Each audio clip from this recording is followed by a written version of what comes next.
Hey, good morning, everybody. Ooh, what a beautiful day. We're like 2 days from the official start of spring here in March. And you know what? The sun is shining. Temperatures are starting to come up. It's supposed to be like 6 degrees Celsius today. That's pretty nice. And come on, sun's shining, birds are chirping. It's starting to feel like spring is happening at last, thankfully. Sit. Right here, buddy. Come here. There you go. Heel. I'm out with Cecil, and we're on I believe day 12. We've just crossed over the halfway mark. He's in just for 3 weeks, so 21 days basically. And what we're gonna do today is take him to the park and keep working on recall. I'm switching him over. He's been on a 25-foot line, and we're gonna put him on the 50-foot line and give him a bit more freedom because he's been doing really good. He's been coming every time when called. His owners came for a visit last night, and he wasn't focused so much in the house, so I'm actually going to do some recall sessions in the house today too. So he may be associating recall with outside and not with coming when called inside. He's doing pretty good. He's still getting a little rowdy when the owners are around, so I kind of like it when the owners come to visit because it's a good sort of like test to see where we're at with him. And we still got a few behaviors we need to work on in the house. If you're walking by with like some laundry or something, he tries to jump up and bite at the laundry. We're going to take care of that this week. And he's been showing a little bit of possessiveness around like chew toys and things like that. So, but you know what? This guy's a big tough bully, and nothing out of the ordinary for the personality profile of a bulldog, right? He's a stubborn dude, and I gotta say, man, he's one of the most stubborn guys I've had in. Just in terms of training, he needs a lot of repetition in order to understand what I'm asking for him. And it's not that he doesn't understand. He literally just wants to do whatever he wants to do when he wants to do it. He's kind of like he's just a spoiled brat, just a bratty little dog, and that's no fault of the owners. That's the way a bulldog can be. They're just very stubborn, and they're just like, nah, I'm a big strong dog, gonna do whatever I want.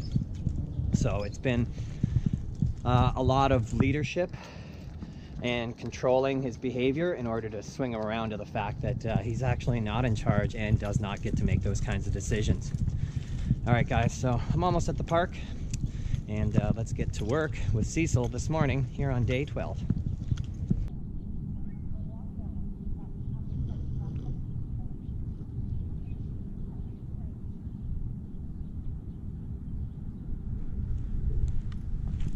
Hey, that's a good boy. Heel.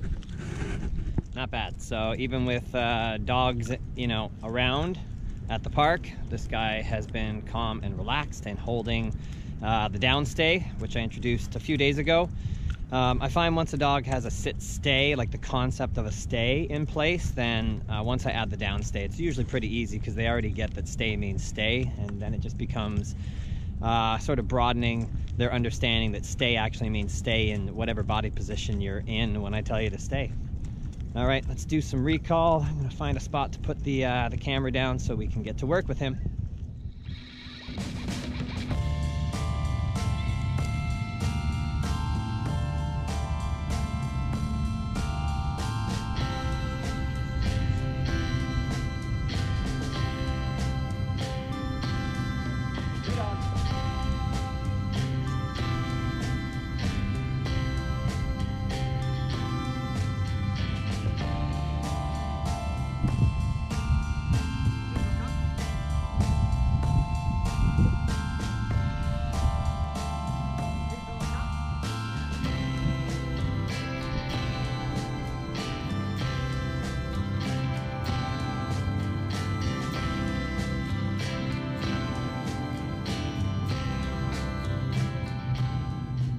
Cecil.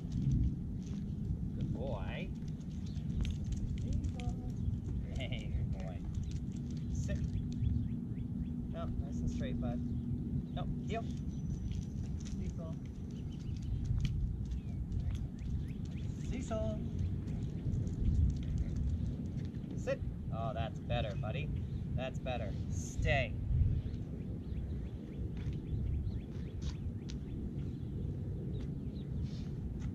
Good boy.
All right, so I'm gonna work a little bit on place and recalling from place. Yesterday when the owners were here, he was kind of ignoring some recall commands, and I don't know if it's just because I haven't practiced in the house or whether we need to work on the transfer of commands to the owners, but either way, we need to sharpen this up, so that's what we're doing today. All right, Cecil, come here, buddy. Cecil, place.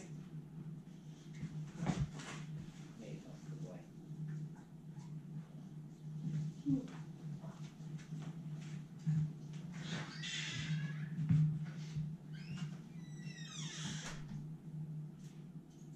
Good boy, Cecil. Good boy. Cecil, come. Yes. All right. Sit. Good boy. Good. Cecil. Come here. Yep. Cecil, place. There you go, good boy. There you go. Good.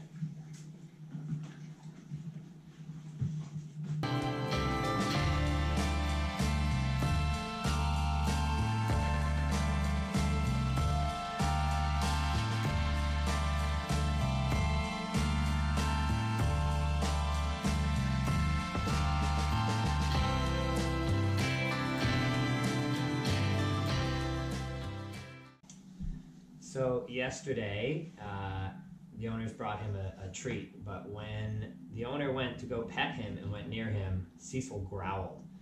Now the owners, super sweet people, they just said, yeah, he'll growl sometimes, but you can always get it away from him. Hey, the problem is a lot of dogs, they're growling because they're telling you, leave me alone, don't come near me when I have this, okay? And that's a problem, right? Because the wrong person's gonna go near the dog one day, and they're gonna lose it. And the other thing is, the growling is gonna escalate one day. I guess not for every single dog, but most dogs, they're telling you, leave me alone, leave me with this.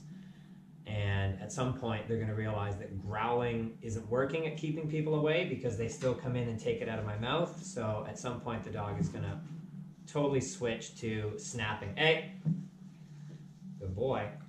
They're gonna try and bite the person taking it from their mouth because you haven't heeded their warnings. Now, the answer is not to heed the dog's warnings in terms of saying like, well, I guess that's just it. When he has food or a toy that he doesn't want me to take, we'll just let him have it because he's gonna growl. That's not the way to go. I've got the e-collar on him and I'm gonna allow him to have this. And when I come to take it from his mouth in a couple minutes, if he growls at me, he's definitely gonna get corrected on the e-collar. He needs to know that that is absolutely deplorable behavior and it's not gonna be accepted by me or his family.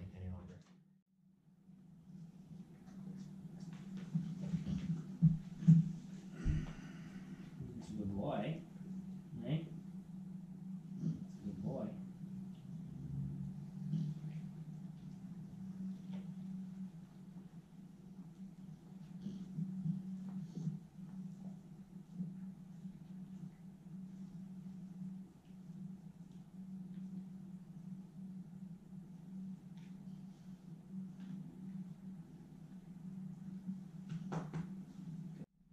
Okay, little Cecil.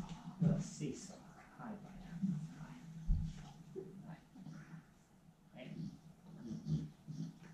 Good boy. Good boy. There you go. Good job. Hi, Cecil. Hi, bud. Hey. Hi.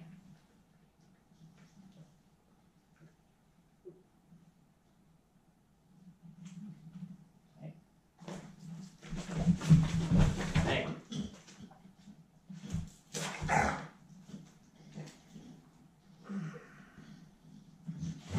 Down.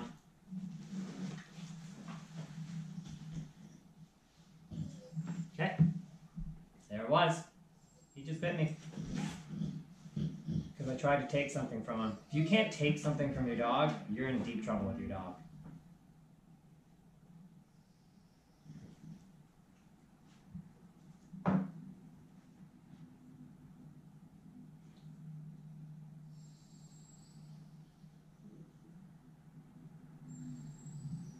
There you go.